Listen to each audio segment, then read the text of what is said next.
Di balik kebun timun. Di sebuah desa kecil yang dikelilingi oleh sawah hijau dan pohon-pohon tinggi, hiduplah seorang anak bernama Dika. Dika adalah anak yang cerdik dan penuh rasa ingin tahu. Namun, satu hal yang selalu mengganggu pikirannya adalah cerita tentang si pencuri timun yang terkenal di desa itu. Masyarakat sering mengisahkan betapa liciknya pencuri tersebut yang selalu bisa mengelak dari kejaran para petani. Suatu pagi, saat Dika berjalan-jalan di kebun dekat rumahnya, ia melihat tanaman timun yang tumbuh subur. Matanya berbinar dan ia membayangkan betapa segarnya timun yang baru dipetik. Namun Dika tahu bahwa ia tidak boleh mencuri. Meski begitu, rasa ingin tahunya terhadap pencuri timun itu semakin membara. "Dika, jangan dekati kebun itu milik Pak Budi," teriak ibu dari jauh. Dika hanya mengangguk, tetapi hatinya tidak bisa tenang. Ia ingin tahu bagaimana si pencuri timun itu bisa begitu cerdik.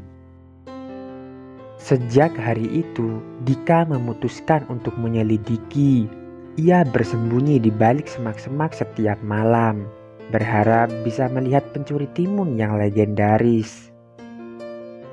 Berhari-hari ia menunggu, hingga akhirnya pada suatu malam yang tenang, ia melihat sosok bayangan bergerak di antara tanaman timun. Hatinya berdebar. Dika mengamati dengan seksama. Ternyata pencuri itu adalah seorang pria tua dengan topi lebar dan jubah hitam. Pria itu bergerak cepat, memetik timun dengan hati-hati, lalu segera pergi sebelum ada yang melihatnya. Dika merasa campur aduk antara rasa ingin tahu dan rasa takut. Keesokan harinya, Dika berani mengajak teman-temannya Budi dan Ardi untuk ikut menyelidiki. Mereka merencanakan untuk mengintai pencuri itu bersama-sama. Malam itu mereka bersembunyi di tempat yang sama dan menunggu. Tak lama kemudian pria tua itu muncul lagi. Kali ini Dika berani mendekat.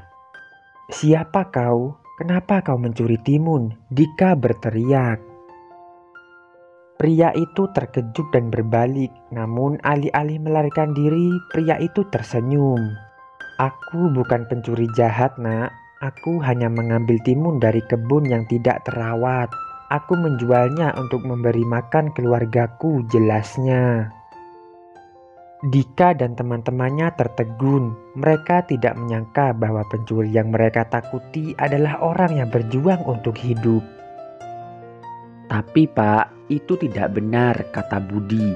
"Kau seharusnya meminta izin." Pria tua itu mengangguk. "Aku tahu, tapi aku tidak punya pilihan lain. Jika kalian ingin membantuku, mari kita cari cara yang lebih baik." Mendengar itu, Dika dan teman-temannya merasa tertegak. Mereka sepakat untuk membantu pria tua itu. Keesokan harinya, mereka pergi ke rumah Pak Rudi, pemilik kebun, dan menceritakan segalanya. Dengan rasa empati, Pak Rudi memutuskan untuk memberikan sebagian timunnya kepada pria tua itu dan mengajaknya bekerja di kebun. Sejak saat itu, Dika dan teman-temannya menjadi sahabat pria tua itu. Mereka belajar banyak tentang pertanian dan kerja keras. Dengan cara ini, pria tua itu tidak lagi menjadi pencuri, tetapi seorang petani yang dihormati di desa. Dika menyadari bahwa kadang-kadang di balik cerita yang menakutkan terdapat kisah kemanusiaan yang lebih dalam. Ia belajar untuk tidak cepat menilai seseorang hanya dari penampilannya. Desa mereka pun menjadi lebih harmonis dengan semua orang saling membantu berkat keberanian Dika dan teman-temannya.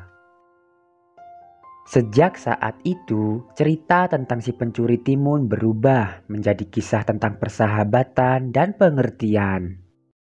di mana setiap orang di desa belajar bahwa kadang-kadang kita perlu melihat lebih dalam untuk memahami satu sama lain. Mungkin sampai di sini dulu ya cerita tentang si pencuri timun. Sampai jumpa lagi di next video.